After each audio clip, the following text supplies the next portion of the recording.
नमस्कार दोस्तों, आप सभी का स्वागत है हमारे इस YouTube चैनल में। आज हम लोग बात करेंगे नेपाल के हाउस ऑफ रिप्रेजेंटेटिव से नया मैप जारी कर दिया गया है नेपाल का। तो क्या नेपाल अपने इस नए मैप को लेकर के यूनाइटेड नेशन में जाएगा और क्या नेपाल इस मुद्दे को अब इंटरनेशनल इशू बनाएगा? तो अगर ऐसा होता है तो इंडिया के पास क्या ऑप्शन है, तो चलिए जानेंगे इस वीडियो में। देखिए, 2014 से ही इंडिया ने एक बाउंड्री वर्किंग ग्रुप बनाया है, जिसके अंतर्गत अभी तक 5 मीटिंग्स हो चुकी हैं और इन मीटिंग में बातचीत के द्वारा भारत और नेपाल अपने जितने भी बाउंड्री से संबंधित इश्यूज हैं उनको रिजॉल्व करेंगे। अभी रिसेंटली हमारे विदेश मंत्री एस जयशंकर साहब 2019 में 2 दिन के नेपाल यात्रा पर गए थे। तो जब बातचीत चल ही रही थी, जैसा कि 2019 में जयशंकर साहब गए थे, बातचीत चल रही थी बॉर्डर से रिलेटेड, नेपाल के सरकार ने क्या गड़बड़ किया कि अभी बातचीत चल ही रही थी तब तक एक पक्षीय मतलब नेपाल ने अपने तरफ से एक नया मैप जारी कर दिया। अब इससे हुआ क्या कि पीछे जो सारी मीटिंग्स हुई हैं नेपाल से बॉर्डर संबंधित, जिसको बातचीत के द्वारा सुलझाया जा सकता था, अब वो खटाई में पड़ चुका है, क्योंकि अब उसका कोई मतलब नहीं रहा, क्योंकि नेपाल ने अपने तरफ से नया मैप जारी कर दिया है। अब नेपाल पूरी तरह से भारत के साथ डिप्लोमेटिक चैनल को बंद कर चुका है। धारा 370 के टाइम में जब भारत ने अपना नया मैप जारी किया था, उसमें जम्मू कश्मीर को एक अलग यूनियन टेरिटरी बनाया गया था और लद्दाख को एक अलग यूनियन टेरिटरी बनाया गया था। उस मैप का नेपाल से कोई लेना देना नहीं था, वो चीज़ें यथावत थी। नेपाल की सीमा अपने जगह, भारत की सीमा अपने जगह, वहाँ नेपाल को विरोध जताने का कोई हक ही नहीं था। जैसा कि पहले से भी लग रहा था कि नेपाल मौके के ताक में बैठा हुआ था कि उसे कोई मौका मिले और वो ट्रिगर करे। उसे वो मौका मिला Kailash Mansarovar road link construction के टाइम में। इस इलाके में भारत ने एक सड़क बनाया था जो कि भारत से कैलाश मानसरोवर को जोड़ता है। वहाँ पे पहले भी एक टूटी फूटी सड़क थी, भारत ने उसको अपग्रेड किया। मतलब वो जो जगह था, रोड पहले भी था, लेकिन उस रोड को दुरुस्त किया गया, अपग्रेड किया गया और रोड के लेंथ को, चौड़ाई को बढ़ाया नहीं गया, रोड यथावत था। और नेपाल ने उस पे ऑब्जेक्ट कर दिया कि ये जो भारत ने नया सड़क बनाया है ये हमारे ज़मीन में बनाया है, जबकि वो सड़क पहले भी था और भारत के टेरिटरी में ही था। 4 मई के बाद नेपाल का रुख जो है वो भारत के प्रति पूरी तरह से नकारात्मक हो चुका था।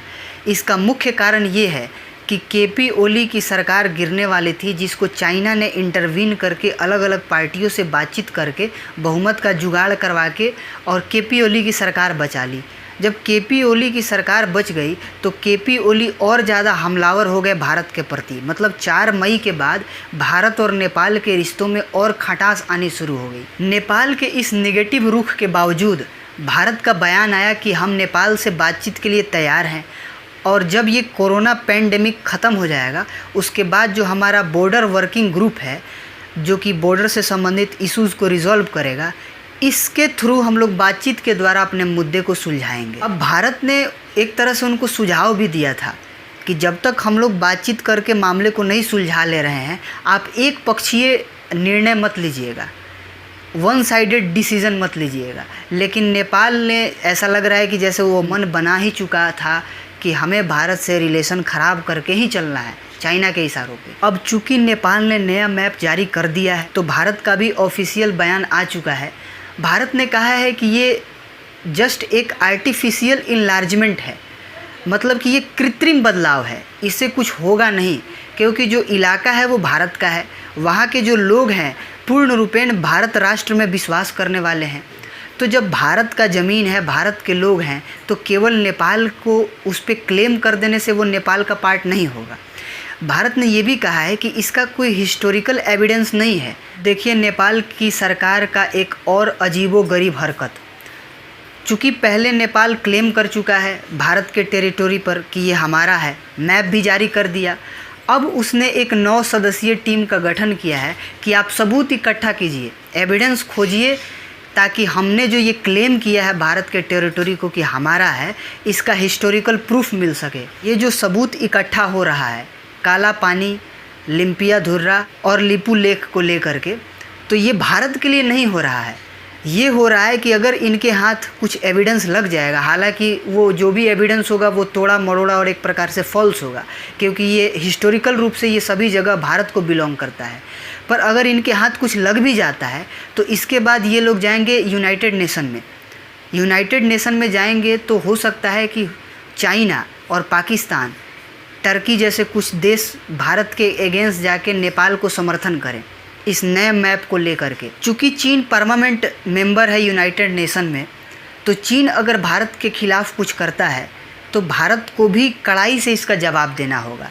भारत इस मुद्दे को कैसे मुंहतोड़ जवाब दे सकता है चीन को? दिन पहले मंगोलिया से एक खबर आई थी कि मंगोलिया की सरकार ये चाहती है कि भारत और अमेरिका मंगोलिया का मदद करे ताकि वो चीन को काउंटर कर सके। और अगर मंगोलिया को भारत और अमेरिका मदद करता है और मंगोलिया को मजबूती प्रदान किया जाता है, उत्तर दिशा से चीन को काउंटर करना बहुत आसान हो जाएगा और ये एक गेम चेंजर हो सकता है।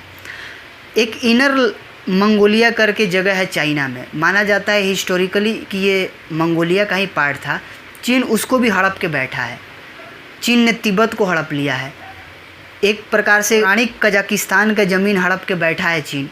तो एक तरह से देखें तो चीन आज जो दुनिया का इतना बड़ा देश है, तीसरा सबसे बड़ा देश है, उसमें बहुत सारे मुल्कों का ये ज़मीन हड़प के बैठा हुआ है।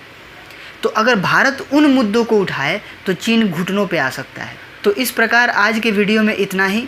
वीडियो को बहुत ज़्यादा लाइक करें, चैनल को सब्सक्राइब करें और वीडियो को ज़्यादा से ज़्यादा शेयर करें ताकि ज़्यादा से ज़्यादा लोगों तक ये जानकारी पहुंच सके। बहुत बहुत धन्यवाद।